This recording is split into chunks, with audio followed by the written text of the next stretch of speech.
जब हम पद पर बने रहने के बाद भी हम अपने जनता को और अपना किसी को सुरक्षा नहीं दे सकते, किन्हीं को न्याय नहीं दे सकते, हम विकास नहीं कर पाएंगे, तो फिर इस पद पर बने रहने का कोई औचित्य नहीं। और जांच करने वाले जो अधिकारी आते हैं वो किसी भी के प्रभाव में आकर के रहता है दिन तो रिपोर्ट में कर देते हैं। दिव्यांग मुखिया है, हमको लोग जानबूझकर करस कर रहे हैं, सता रहे हैं, गरीब जानकर, दिव्यांग जानकर। तो आप हमको मदद बनने से पूर्व मेरा सोच होता था तो रात हम अपने पंचायत को हम इतना सुंदर बना देंगे ताकि हमारा इज्जत बढ़े, मान सम्मान बढ़े, समाज को बढ़े। कुछ लोग हमको अच्छे कार्यों को जानबूझकर नहीं करने दे रहे हैं, हमको सताते हैं, हमसे रंगदारी मांगते हैं, हमको कमीशन मांगते हैं, बेवजह नाजायज केस करके क्या क्या करके हमको हमेशा जेल में रखना चाहते हैं। काम यदि कुछ दिनों में नहीं हुआ तो हम विवश होकर पुनः माननीय मुख्यमंत्री के यहाँ जाएंगे। बताइए, पंचायत में लगातार बाधित था पंचायत आपका, अभी आपको दोबारा प्रभार दिया गया है, क्या कहना चाहेंगे? देखिए, पंचायत को हम कभी बाधित रहने ही नहीं दी।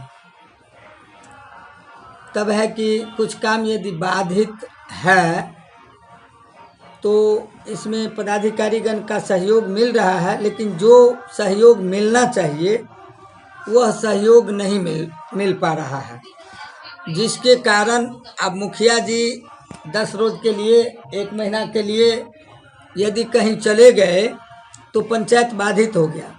लेकिन मुखिया बनने से पूर्व और मुखिया बनने के पश्चात जो मेरे द्वारा अनेकों जन उपयोगी काम हो रहा है और उन जन उपयोगी कार्यों को धरातल पर उतारने के लिए जमीन की आवश्यकता है। अब आप जानते हैं कि वह योजना जैसे कि महादलितों के टोला में हमको सार्वजनिक शौचालय का निर्माण कराना है, निर्माण कराने में 2 डिसमिल जमीन का होना अत्यंत जरूरी है। तो हम कहीं न कहीं तो सरकार का जमीन खोजेंगे। आज हमको पंचायत सरकार भवन बनाना है, उसके लिए अनेकों जगह हम जमीन का खाता खेसरा क्या क्या हम दे चुके हैं, लेकिन वह जमीन का एनओसी अभी तक हमको नहीं मिल रहा है, जिसके कारण पंचायत सरकार भवन नहीं बन पा रहा है। वहीं WPU बनाना है, WPU के लिए भी हम कई जगह ज़मीन खोजे हैं। विद्युत सुविधा गृह बनाना है, इसी प्रकार से आंगनबाड़ी भवन बनाना है, कहीं स्कूल कॉलेज बनाना है, कहीं नाला बनाना है, कहीं सड़क बनाना है, कहीं यात्री शेड बनाना है। कई जगह हमको यात्री शेड और आंगनबाड़ी भवन बनाने के लिए जमीन का एनओसी भी प्राप्त है। एनओसी किया हुआ जमीन अतिक्रमित है और जब जब वहां पर अतिक्रमित हो रहा था तब हम सभी संबंधित अधिकारी महोदय को आवेदन पर आवेदन देकर सूचित कर रहे थे और सभी वरीय पदाधिकारी गण, अंचल अधिकारी महोदय और थाना को दिशा निर्देश कर रहे थे कि वहां पर जाकर के उस अतिक्रमण को हटाइए। तो मालिक, जमीन जरूरी है, जमीन नहीं रहने पर हम कब क्या कहाँ करेंगे। हम जिला पदाधिकारी महोदय दरभंगा के चरणों में भी विनती किए हैं कि आप हमारे पंचायत में, आपका समय हम जानते हैं मूल्यवान है, लेकिन हम दिव्यांग मुखिया हैं, हमको लोग जानबूझकर करस कर रहे हैं, सता रहे हैं, गरीब जानकर, दिव्यांग जानकर। तो आप हमको मदद करें, हमारे जैसे दिव्यांग मुखिया को मदद करना चाहिए, सहयोग करना चाहिए। हम एक बार पुनः अपने दरभंगा जिला के सभी पदाधिकारीगण के चरणों में निवेदन करते हैं कि मुखिया बनने से पूर्व और मुखिया बनने के पश्चात मेरे द्वारा जो जो कार्य जनहित में किया जा रहा है उनका मैं जांच कराना चाहता हूं। उन जांच में यदि वह काम सराहनीय है, जन उपयोगी हैं, उन कार्यों से हजारों जनता को सहयोग लाभ मिलने वाला है और हर दृष्टिकोण से सुंदर है, तो उनमें हमको सहयोग किया जाए।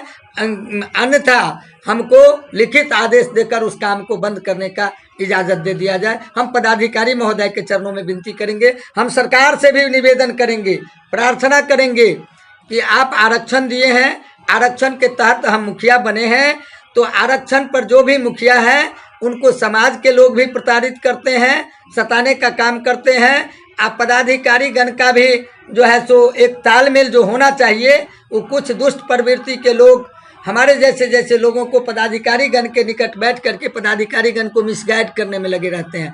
पदाधिकारी गण स्वयं अपने से जांच नहीं करते हैं, उनके पास समय नहीं है, हम जानते हैं मूल्यवान समय है, और जांच करने वाले जो अधिकारी आते हैं वो किसी भी के प्रभाव में आकर के रहता है दिन तो रिपोर्ट में कर देते हैं रात, और रिपोर्ट पर ही अगला। तो हम चाहते हैं कि हमारे जैसे दिव्यांग जनों को जहाँ जहाँ भी रिजर्वेशन सीट है तो ईमानदार पदाधिकारी जैसे जिला पदाधिकारीगण हैं और भी जो ईमानदार पदाधिकारी हैं, वरीय पदाधिकारीगण हैं, हमारे प्रखंड विकास पदाधिकारीगण हैं, हमारे बीपीआरओ साहब हैं, पंचायती राज पदाधिकारी हैं, एसी साहब हैं, क्या कहते हैं डीसीएलआर साहब हैं, एसडीओ साहब हैं, इनको स्वयं हमारे जैसे आदमियों को जांच करना चाहिए। हमारे जैसे दिव्यांग जनों को मुखिया बनने पर हमको हौसला को अफजाई करना चाहिए, हिम्मत देना चाहिए, पुरस्कार देना चाहिए। तो इन्हें दे करके बार बार जो है हमको कड़स किया जा रहा है, ऐसा हमको प्रतीत होता है। तो बताइए, आपके पंचायत में जितने भी वार्ड सदस्य हैं, कुछ वार्ड सदस्य ऐसे हैं जो आपसे मायूस है। अब देखिए, हम बड़ी आकांक्षा और अपेक्षा लेकर मुखिया बने। मुखिया बनने से पूर्व मेरा सोच होता था कि हम पूरे दरभंगा जिला को सुंदर बना देंगे। हमारा मन करता है कि रातों रात हम अपने पंचायत को हम इतना सुंदर बना देंगे ताकि हमारा इज्जत बढ़े, मान सम्मान बढ़े, समाज को भला भी हो जाए। परंतु रुपया फंड सीमित आता है। जब फंड सीमित आता है तो हमको योजनाओं को प्राथमिकता के आधार पर चयनित करना पड़ता है कि कौन सा ऐसा काम है जो अत्यंत जनोपयोगी है। पंचायत में काम करोड़ों का है और मेरे पास पैसा सीमित है, तो सभी वार्ड सदस्यगण को मालिक हम खुश नहीं कर पाएंगे, सभी जनता को खुश नहीं कर पाएंगे। लेकिन पंचायत उन्हीं का है, समाज उन्हीं का है। कई बार मुखिया होने के बाद, इतना सारा प्रतिनिधि होने के बाद, बहुत वैसा वार्ड है जहां पर आज तक वो विकास से अछूता है, वहां पर विकास हो ही नहीं पाया है। हमारे जैसे मुखिया आया है, रिजर्वेशन सीट से जीते हैं, तो भी यदि वैसे लोगों को क्या कहते हैं विशेष वार्ड का यदि दर्जा ना दें तो फिर वह वार्ड कभी विकास नहीं हो पाएगा। मुख्यमंत्री जी के यहाँ से संबंधित अधिकारीगण को हमारे सभी काम को करने और कराने के लिए यहाँ पर पत्र भी आया है हमारे आवेदन के साथ। यह काम यदि कुछ दिनों में नहीं हुआ तो हम विवश होकर पुनः माननीय मुख्यमंत्री के यहाँ जाएंगे। हो सकता है तो हम न्यायालय का भी शरण लेंगे, क्योंकि हमको करस किया जा रहा है, ऐसा मुझे प्रतीत हो रहा है। आपके पंचायत में देखे हैं, खबर के माध्यम से देखे हैं कि एक बच्चा का मामला है जो पूरा साक्षात दिखा रहा है कि बच्चे को रखा हुआ है, लेकिन अभी तक उस बच्चे को न्याय नहीं मिल रहा है। तो इस पर क्या प्रतिक्रिया दीजिएगा? देखिए, हम न्यूज़ के माध्यम से न्यूज़ को देखें, मनीष जी को भी हम देखें कि उनके द्वारा सराहनीय काम किया गया, जिसके द्वारा उन बच्चा को न्याय मिले और अपराधियों को सज़ा मिले। वास्तव में यह मानवता को शर्मसार कर देने वाला घटना सामने है। और सबसे पहली बात तो कि ये बाल श्रमिक का भी मामला बनता है कि जिनका एज नहीं पूरा है उनको शिक्षण संस्थान में होना चाहिए, पठन पाठन के तरफ होना चाहिए। तो वो गरीबी के कारण, मजबूरी के कारण कहीं न कहीं विवश है। उसका लाभ कुछ सामंती लोग लेते हैं, दुष्ट लोग लेते हैं और उन वैसे व्यक्तियों से लाभ भी लेते हैं। और उनको जिस प्रकार से उनके साथ दुर्व्यवहार किया गया, यह वाकई बहुत निंदनीय बात है। इनमें जो हमारे दरभंगा जिला के जो वरीय पुलिस पदाधिकारी एसएसपी साहब हैं, उनको भी तुरंत संज्ञान लेना चाहिए। अध्यक्ष एपीएम साहब अब ना जाने क्या समझ करके वैसे दोषियों को थाना पर से ही छोड़ दिए। ये अत्यंत खेद की बात है। हम इनको मालिक निंदा करते हैं कि ऐसे दोषियों पर कठोर से कठोर कार्रवाई होना चाहिए, ताकि ये जो मामला है, जो इस तरह का मामला किसी सयाने व्यक्तियों के साथ भी इस तरह का व्यवहार नहीं किया जा सकता। जिस प्रकार का व्यवहार उस बच्चा के साथ किया गया, हमको न्यूज़ के माध्यम से पता लगा। हम माननीय विधायक जी का भी उसका प्रतिक्रिया उस पर देखे हैं। विधायक जी को भी हम इसके लिए हम हृदय से प्रणाम करते हैं, सराहना भी करते हैं।